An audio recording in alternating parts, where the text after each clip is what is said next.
Bonsoir peuple de Dieu, j'espère que vous allez bien. Je suis votre frère, le berger Chansard Barouani, de Monde Fellowship, et en ce jour, j'aimerais partager avec vous une petite pensée de la part de Dieu. Alors j'aimerais que là où vous êtes, vous puissiez simplement fermer vos yeux, nous allons prier afin de partager la parole. Éternel Dieu, nous te disons merci pour ces instants. Nous prions Seigneur Jésus que nos cœurs soient réceptifs en ce qui concerne ta parole éternelle, que ta parole soit cette bonne sémence qui sera en train de croître dans nos cœurs et qui va produire des fruits en abondance dans le nom de Jésus. Laisse que nos vies soient transformées au travers de ta parole de ce jour. Dans le nom précieux de Jésus-Christ, on va ainsi prier. Amen. Alors nous allons rapidement ouvrir nos Bibles dans le livre de Matthieu, chapitre 9, le verset 17. La Bible est en train de déclarer « On ne met pas non plus de vin nouveau dans des vieilles outres.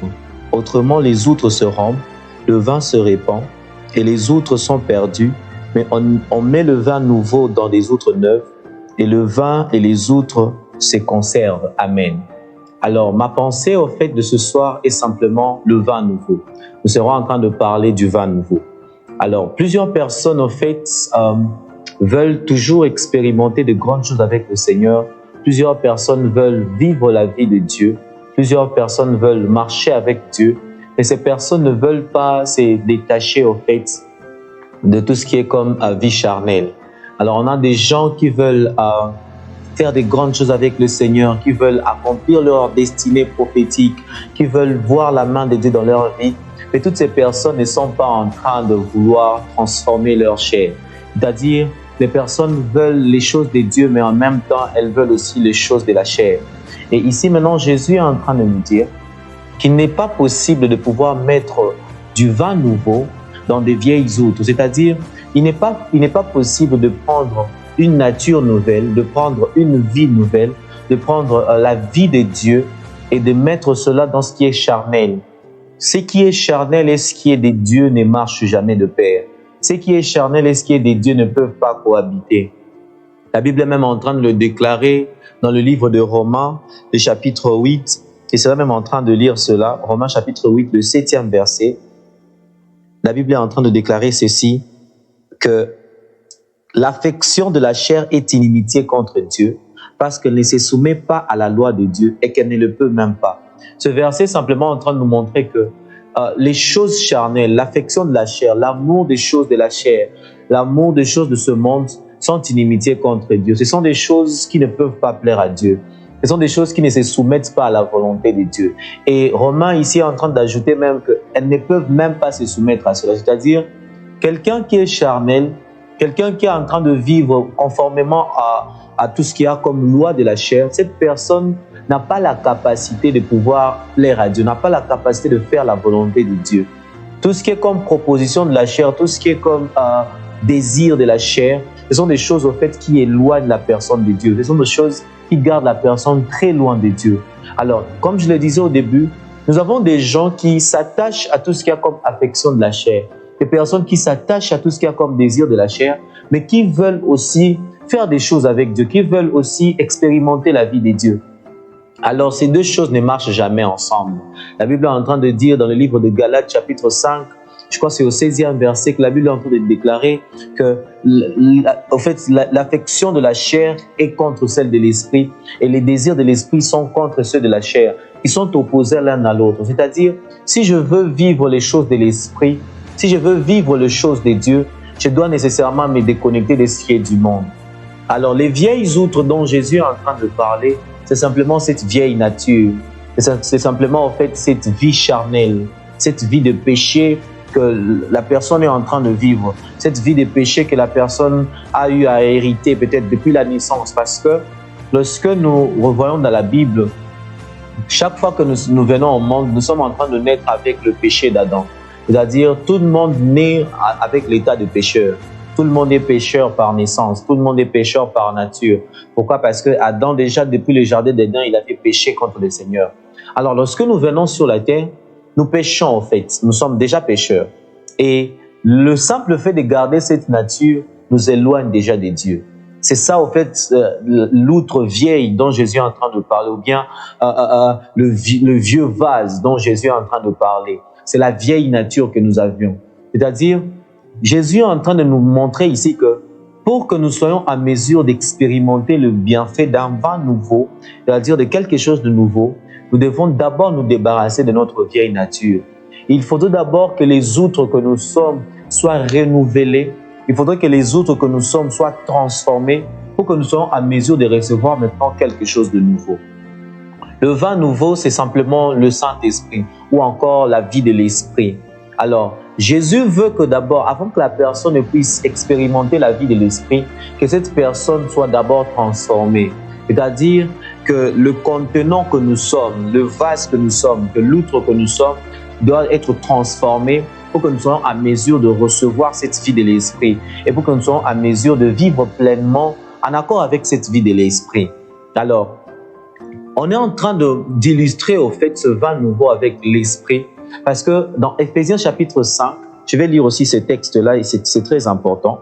La Bible est en train de déclarer dans Éphésiens chapitre 5, le verset 18, la Bible est en train de dire ceci. Ne vous enivrez pas de vin, c'est de la débauche. Soyez au contraire remplis de l'Esprit. Alors ici, Paul est en train de dire aux Éphésiens de ne pas s'enivrer de vin, c'est de la débauche, mais qu'ils soient remplis du Saint-Esprit. Alors, j'étais en train de méditer par rapport à ce texte et je me suis dit, si Paul est en train de demander aux gens de ne pas s'enivrer de vin, mais d'être remplis du Saint-Esprit, c'est-à-dire qu'une personne qui est remplie de l'Esprit est une personne qui pourrait manifester les caractéristiques d'une personne qui est enivrée de vin. Alors, le vin nouveau dont Jésus est en train de parler, ce n'est pas, je ne sais pas moi, le vin qu'on va chercher dans un supermarché ou qu'on sera en train de chercher au centre-ville. Mais le vin nouveau dont Jésus est en train de parler, c'est simplement le fait d'être rempli de l'Esprit. Lorsque vous êtes rempli de l'Esprit, vous êtes ivre de l'Esprit. Je me rappelle même de cette histoire dans Actes des Apôtres, chapitre 2. Lorsque l'Esprit de Dieu est venu sur les apôtres, ils étaient tous remplis du Saint-Esprit. Et lorsque les gens qui étaient à Jérusalem sont venus vers eux, ils étaient en train de se poser la question, mais est-ce que ces gens sont ivres? Et Pierre était en train de leur dire, il ne s'agit pas en fait de l'ivresse, nous n'avons pas pris d'alcool, mais c'est le simple fait qu'ils étaient remplis du Saint-Esprit. Alors, quand une personne est remplie de la vie de l'Esprit, c'est comme si cette personne venait de boire en fait le vin de l'Esprit, un vin nouveau. Alors, cette personne est ivre de l'Esprit. Cette personne n'est plus en train de marcher selon ses sens naturels, mais cette personne est en train de marcher selon le sens de l'Esprit. Vous pouvez simplement prendre l'illustration d'un homme ivre. Un homme ivre, en fait, c'est un homme qui ne tient pas debout. C'est un homme qui, parfois, ne sait même pas ce qu'il est en train de faire. C'est un homme qui n'a point honte. C'est un homme qui parle n'importe comment. C'est un homme qui n'a même pas la capacité de marcher d'une façon droite. C'est-à-dire, l'ivresse est la chose qui est en train de conduire cet homme. Et c'est la même chose qui se passe maintenant avec l'Esprit. Quelqu'un qui est rempli de l'Esprit, quelqu'un qui a la vie de l'Esprit est une personne qui n'a point honte. Mais en ce moment, tu n'as pas honte de Dieu. C'est une personne qui n'a point honte de parler de Dieu. C'est une personne qui n'a point honte de manifester la vie de Dieu. C'est une personne qui ne marche pas selon ses propres désirs, mais c'est une personne dont l'ivresse de l'Esprit est en train de conduire. C'est-à-dire, partout où l'Esprit de Dieu est en train d'amener la personne se retrouve en train de suivre la marche de l'Esprit. Une personne qui est remplie de l'Esprit, c'est cette personne qui est conduite par l'Esprit de Dieu. Et la Bible est même en train de le déclarer que ceux qui sont conduits par l'Esprit de Dieu sont véritablement fils de Dieu. C'est-à-dire, une personne qui est remplie de l'Esprit, une personne qui a ce vin nouveau, est une personne en fait que le Seigneur est en train d'amener dans une certaine maturité. Parce que nous devons toujours placer une différence entre un enfant de Dieu et un fils de Dieu. Quand on parle d'enfant de Dieu, on est en train de voir toute personne qui a reçu le Seigneur, toute personne peut-être qui va à l'église et tout, ce sont les enfants de Dieu. Mais lorsqu'on parle des fils de Dieu, on est en train de voir une catégorie de personnes à qui Dieu est en train de donner une certaine responsabilité. Ce sont des personnes qui sont devenues matures maintenant en ce qui concerne le royaume des cieux. La responsabilité, en fait, n'est pas donnée aux enfants. La responsabilité est donnée aux fils. Alors, toute personne qui est conduite par l'Esprit de Dieu, toute personne qui a en elle la vie de l'Esprit, c'est une personne qui est fils de Dieu. C'est-à-dire, c'est une personne qui a atteint une certaine maturité. Et c'est une personne maintenant qui est en train de marcher en accord au fait avec ce que l'Esprit est en train de dire. Et à cette personne, Dieu peut facilement donner une certaine responsabilité. Dieu peut facilement positionner cette personne dans un certain domaine pour que cette personne soit en train de dominer. Lorsque Dieu est en train de créer l'homme, il a créé et il lui a dit qu'il devait dominer sur toute chose. Alors les personnes qui sont en train de dominer, ce sont des personnes qui sont matures. Pour atteindre la maturité, il faut nécessairement avoir la vie de l'esprit.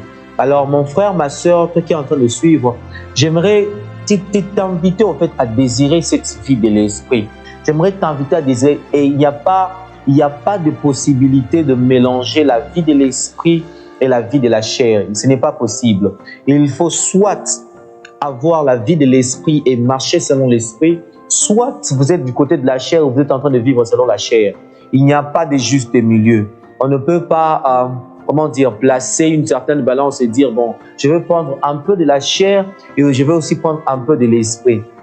Jésus est en train de finir dans le texte que nous avions lu dans Matthieu, il est en train de dire que si vous prenez ce vin nouveau et que vous mettez cela dans des vieilles outres, les outres seront en train de se briser et le vin va se répandre et les outres seront perdues. C'est-à-dire, si vous prenez la vie de l'esprit et vous êtes en train de mélanger cela avec la vie de la chair, tôt ou tard, vous finirez par vous briser, tôt ou tard, vous finirez par vous détruire. Parce que il y a deux choses qui viennent lorsque... il y a deux possibilités plutôt que nous avons lorsque nous sommes en train de recevoir la vie de l'esprit. Si nous recevons cela d'un mauvais état, nous sommes en train de, nous sommes en train d'accélérer notre chute, nous sommes en train d'accélérer notre mort parce que nous attirons sur nous une certaine malédiction, un certain jugement. Mais lorsque nous sommes en train de recevoir la vie de l'esprit, en vue de marcher selon l'esprit, alors là, nous sommes en train de nous attirer la bénédiction, nous sommes en train d'ouvrir les portes vers le royaume des cieux. C'est-à-dire, mon frère, ma sœur, lorsque tu es en train de marcher selon l'esprit, lorsque tu es en train de marcher, tu veux au fait expérimenter des choses avec Dieu, rassure-toi que tu es en train de te déconnecter de la chair. La seule chose qui est en train de nous éloigner de Dieu, c'est la vie de la chair. C'est cette vie de péché, en fait. Parce que peut-être lorsque je parle de la chair, vous êtes en train de me demander c'est quoi cette vie de la chair? C'est simplement cette vie de péché. Je vais lire dans Galates chapitre 5 tout ce qu'il y a comme désir de la chair et ensuite je serai en train de clôturer Galates chapitre 5 à partir du verset 17, je serai en train de lire. Car la chair a des désirs contraires à ceux de l'esprit et l'esprit en a des contraires à ceux de la chair. Ils sont opposés entre eux afin que vous n'effaciez point ce que vous voudriez. Je saute et je lis le verset 19. La Bible est en train de dire « Or, les œuvres de la chair sont manifestes. Ce sont l'impudicité, l'impureté, la dissolution, l'idolâtrie, la magie, les inimitiés, les querelles, les jalousies, les animosités, les disputes, les divisions, les sectes, l'envie, l'ivrognerie, les excès de table et les choses semblables. » Et puis Paul continue en train de dire que je vous dis d'avance, comme je l'ai dit déjà, que ceux qui commettent de telles choses n'hériteront point le royaume de Dieu. En d'autres termes, les personnes qui sont en train de vivre à la manière de la vieille outre, les personnes qui sont en train de vivre à la manière du vieux homme, ce sont des personnes en fait qui ne peuvent pas hériter le royaume de Dieu. En d'autres termes, ce sont des personnes qui vivent loin de Dieu. Et tant que la personne ne se décide pas de se déconnecter de cette façon de vivre, tant que la personne ne se décide pas de se détacher de cette vaine manière de vivre, cette personne ne pourra pas hériter le royaume des cieux. Alors, vous voulez certainement vivre le royaume de Dieu. Vous voulez certainement vivre la manifestation de la promesse de Dieu dans votre vie. C'est sûr que Dieu vous a parlé d'une façon ou d'une autre. Dieu vous a promis des choses. Vous vous attendez peut-être à plusieurs choses de la part de Dieu. Alors, si vous voulez expérimenter ces choses, soyez sûr que vous êtes en train de vous déconnecter de ce qui est charnel. La plupart des cas, en fait, on est en train de blâmer Dieu du fait que les promesses de Dieu sont en train de prendre du temps. Mais en réalité, les promesses de Dieu ne prennent pas du temps. Nous sommes les responsables de l'accomplissement de la promesse de Dieu. Qu'est-ce que j'essaie de dire par là? C'est-à-dire, pour que les promesses de Dieu s'accomplissent dans notre vie, cela dépend aussi de nous. Ça ne dépend pas seulement de Dieu. Dieu marche en collaboration avec l'homme. Et lorsque l'homme est en train de vivre selon la chair, lorsque l'homme est en train de vivre de façon à s'éloigner de Dieu, les promesses de Dieu ne s'accomplissent pas dans la vie de cet homme. Alors la personne sera en train de se rendre compte que apparemment Dieu est en train de traîner, alors que réellement c'est la personne qui est en train de créer un retard par rapport à l'accomplissement des promesses de Dieu dans sa vie. Alors, si tu veux voir la main de Dieu dans ta vie, si tu veux voir l'accomplissement des promesses de Dieu dans ta vie, si tu veux expérimenter la vie de Dieu, la vie de l'Esprit, j'aimerais simplement te dire, mon frère, ma soeur, il n'y a pas 2 ou 3 solutions, il n'y a pas trop de gymnastique à faire. Il suffit simplement de se détacher de la chair.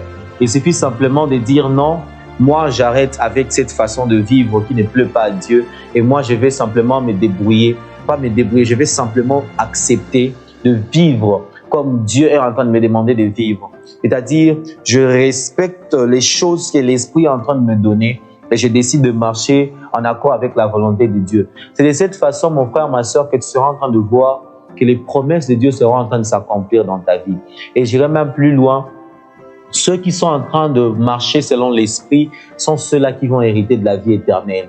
C'est ce que Paul est en train de dire ici. Ceux qui marchent selon la chair ne peuvent pas hériter du royaume de Dieu. Mais ceux qui marchent selon l'Esprit sont ceux-là qui seront en train d'hériter le royaume de Dieu. Alors mon frère, ma soeur, il y a une vérité que je serai en train de te dire. Nous sommes en train de vivre sur terre, mais la vie sur terre n'est pas la vie définitive. Juste après cette vie sur terre, il y a une autre vie. Et ça dépend au fait de la façon dont vous êtes en train de vivre pour déterminer quel est le type de vie que vous serez en train d'embrasser juste après la vie sur terre. Soit vous embrassez la vie avec Dieu, c'est-à-dire la vie éternelle, soit vous prenez la vie loin de Dieu, c'est-à-dire la mort éternelle, que nous appelons toujours l'enfer. Alors mon frère, ma soeur, tu veux hériter de la vie éternelle, tu veux avoir part à l'arbre de la vie, j'aimerais simplement te dire qu'il n'y a pas 2 ou 3 choses à faire, il y a simplement à décider de suivre la voie de l'Esprit, de suivre ce que l'Esprit de Dieu est en train de te dire, afin de marcher selon la volonté de Dieu et de te détacher complètement de la chair. Il est souvent vrai que lorsqu'on essaie de se détacher des choses charnelles, lorsqu'on essaie de se détacher des choses que nous avions l'habitude de faire, parfois c'est compliqué, parfois nous avons mal, parfois nous avons comme l'impression que nous ne pouvons pas. Mais j'aimerais vous dire, au moment où vous prenez la décision de vous détacher de ce qui est charnel, l'Esprit de Dieu vient vous donner la force de pouvoir vous détacher de cela. Parce que personnellement, en tant qu'humains, nous n'avons pas la capacité d'abandonner le mal. Nous n'avons pas la capacité de nous détacher de ce qui est charnel. Mais lorsque l'Esprit de Dieu vient maintenant voir ce désir-là, cette volonté d'abandonner ces choses, l'Esprit de Dieu nous donne sa force afin que par l'Esprit, nous puissions faire mourir les œuvres de la chair. Et cela se fait chaque jour. Ce n'est pas une affaire à dire, oh, voilà, aujourd'hui j'ai tué ma chair et puis c'est fini. Non, c'est une affaire qui se fait c'est-à-dire chaque fois que je suis en train de me réveiller, je suis en train de m'assurer que je suis en train de tuer la chair et tout ce qu'il y a comme désir charnel. Alors mon frère, ma soeur, chaque fois que tu te réveilles le matin, dis, Saint-Esprit de Dieu, j'ai besoin que tu m'aides. Je ne veux pas vivre selon ce que la chair est en train de me demander. Je ne veux pas marcher selon ce que la chair est en train de me pousser à faire. Mais j'aimerais marcher par rapport à tes désirs. J'aimerais marcher par rapport à ce que toi, tu es en train de m'inspirer. J'aimerais marcher par rapport à ta voix. J'aimerais marcher par rapport à ta volonté. J'aimerais d'ailleurs que là où tu es, que tu puisses déjà commencer à faire cette prière. La meilleure façon de devenir une outre neuve afin de recevoir un vin nouveau, c'est d'abord de commencer par la repentance. C'est-à-dire, tu te décides aujourd'hui, là maintenant et tout de suite, tu dis Seigneur, je décide d'abandonner cette mauvaise voie que j'étais en train de suivre. Je décide d'abandonner ce chemin que j'avais entrepris. Je décide d'abandonner ce mal que j'étais en train de faire. Et pour une bonne fois, j'aimerais maintenant te suivre. J'aimerais maintenant suivre ta voie. J'aimerais maintenant me décider de marcher en accord avec ta volonté.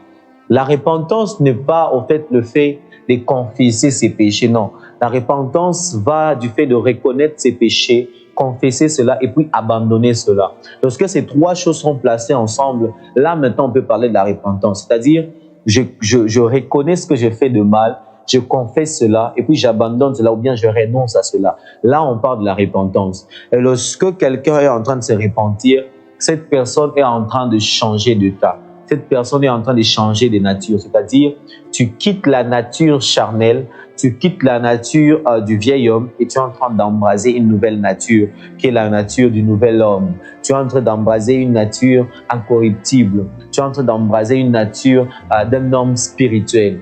Et lorsque tu es spirituel, tu as la capacité de pouvoir dominer sur tout ce qui est charnel. Alors mon frère, ma soeur, tu commences par te repentir. Tu es en train de demander pardon à Dieu pour tout ce que tu as eu à faire de mal, pour la vie de péché que tu as eu à mener. Et tu es en train de te décider de marcher maintenant en accord avec la voix de Dieu. Tu es en train de te décider de marcher en accord avec la volonté de Dieu. Le plus tu es en train de faire cela, le plus le Seigneur est en train de te donner la force de pouvoir marcher dans sa voie. Et lorsque tu te répands, le Seigneur, en fait, non seulement il te donne la force de continuer à marcher en te conformant à sa parole et ne pas suivre les désirs de la chair, mais le Seigneur aussi te donne des instructions par rapport à comment il faudrait maintenant te comporter. Le Seigneur te donne l'image de la nouvelle personne que tu es. Il est en train de te dire, voilà, maintenant j'aimerais que tu fasses ceci. Maintenant j'aimerais que tu aies une vie de prière constante pour que tu sois à mesure de vaincre la chair. Maintenant j'aimerais que tu puisses aller à l'église, par exemple. Maintenant, j'aimerais que tu puisses jeûner. Maintenant, j'aimerais que tu puisses servir l'Éternel afin que la chair puisse réellement perdre ses capacités sur toi et que maintenant l'esprit puisse être l'unique être qui est en train de te conduire, l'unique être qui est en train de conduire ta vie. C'est comme ça que j'aimerais que tu puisses marcher. C'est comme ça que l'Éternel aimerait que tu puisses marcher, mon frère, ma sœur. Alors là où tu es, j'aimerais simplement que tu puisses d'abord commencer par fermer tes yeux et nous allons prier.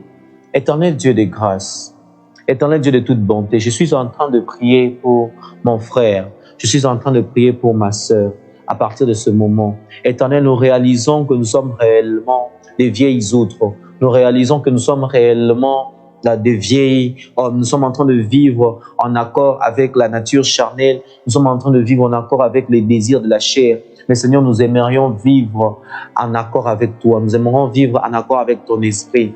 Seigneur, transforme des vieilles outres que nous sommes. Transforme-nous, Éternel. Tire-nous de cette vieille nature, cette nature pécheresse. Et amène-nous, Seigneur Jésus, à marcher en accord avec cette nouvelle nature. Tu as dit, ceux qui sont en Christ sont réellement une nouvelle créature, une nouvelle créature. Seigneur, nous aimerions sortir de cet état de vieille nature, que nous soyons une créature nouvelle, que nous soyons une créature transformée, que nous soyons des êtres qui sont en train de marcher en accord avec toi, Saint-Esprit. Fortifie chacun d'entre nous, afin que nous marchions non selon notre volonté, mais que nous puissions marcher en accord avec ta volonté, dans le nom puissant de Jésus-Christ. Oui, et j'aimerais aussi faire un appel. J'étais en train de dire tantôt, lorsque vous êtes en train de marcher selon la chair, lorsque vous êtes en train de marcher en accord avec les choses que la chair est en train de vous dicter, lorsque vous décidez de demeurer une vieille outre, alors après la vie sur la terre, il y a soit la mort éternelle, soit la vie éternelle. Alors, lorsque vous vivez selon la chair, vous êtes éligible à la mort éternelle, c'est-à-dire vous êtes éligible à l'enfer. Mais il y a en fait une personne qui a décidé de mourir à la croix pour nous. Parce que s'il s'agissait simplement de nos propres efforts, on ne serait pas en mesure de vaincre la chair. On ne serait même pas éligible en ce qui concerne le royaume des cieux. Mais il y a une personne qui s'appelle Jésus qui a accepté de prendre notre place à la croix. C'est au fait là à la croix que Jésus a tué tout ce qu'il y avait comme désir charnel. C'est là à la croix que Jésus a porté sur lui le péché de tout un chacun d'entre nous, afin que nous soyons complètement sauvés, afin que nous soyons complètement libérés de tout péché. Alors, si tu veux expérimenter cette vie éternelle, cette vie avec Dieu, il faut nécessairement que tu reçoives la vie que Jésus est en train de te donner. C'est-à-dire, mon frère, ma sœur, si tu es là et tu n'as jamais reçu le Seigneur Jésus dans ta vie comme Seigneur et Sauveur, alors j'aimerais t'inviter à partir de maintenant de le recevoir dans ta vie. Lorsque tu le reçois, tu as une garantie pour la vie éternelle. Lorsque tu le reçois, tu as une garantie que tes péchés sont pardonnés. Parce que tu ne peux même pas t'approcher de Dieu pour demander le pardon de tes péchés si Jésus n'est pas en toi. Le Père nous pardonne lorsqu'il est en train de voir son Fils Jésus au travers de nous. C'est-à-dire, lorsque tu reçois la vie de Jésus, tu as maintenant la capacité de te présenter devant le Père et le Père va facilement te pardonner parce qu'il sera en train de voir le sacrifice de Jésus. Alors mon frère, ma sœur, j'aimerais que là où tu es simplement, que tu mettes ta main sur ton cœur et que tu sois en train de faire avec moi cette prière afin de recevoir le Seigneur dans ta vie. Elle est très brève. Sois simplement en train de dire, Seigneur Jésus, je reconnais ma nature pécheresse. Je reconnais que sans toi, je suis déjà éligible à l'enfer. Je reconnais que sans toi, je suis perdu. Je reconnais que sans toi, ma vie n'a pas de sens, je suis dans une mort éternelle. Mais Seigneur, tu viens de me parler afin de me dire que tu es mort à la croix pour moi, afin de me dire que toi, tu as pris ma place à la croix, afin de me dire que c'est au travers de toi que j'ai le pardon de mes péchés et que j'ai une garantie pour la vie éternelle. Je te demande, Seigneur Jésus, d'entrer dans ma vie. Je te prie, Seigneur, de prendre le contrôle. En ce jour, Seigneur, je décide de te recevoir comme étant mon Seigneur et mon Sauveur. Sois le maître de ma vie, sois le maître de ma vie, sois celui qui conduit ma vie, sois celui qui donne un sens à ma vie. J'aimerais, Seigneur, marcher en toi. Éternel, j'aimerais être une nouvelle créature en toi, dans le nom puissant de Jésus-Christ. Amen.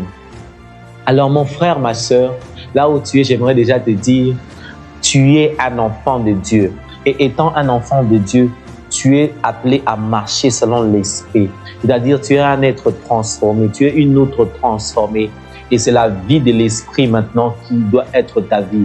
C'est-à-dire, tu dois te rassurer chaque instant de passer du temps de la présence de Dieu. Tu dois te rassurer de te retrouver dans l'assemblée des enfants de Dieu. Parce qu'il est beau et agréable pour des frères de demeurer ensemble. C'est là que l'Éternel déverse la bénédiction, la vie pour l'éternité. Tu dois te rassurer de te familiariser avec la parole de Dieu. Et le Seigneur sera en train de te bénir abondamment. Et c'est sûr qu'au jour de sa venue, lorsque le Seigneur sera en train de venir, toi aussi tu seras enlevé. Toi aussi tu auras part à cette vie éternelle. Que l'Éternel vous bénisse abondamment. Amen.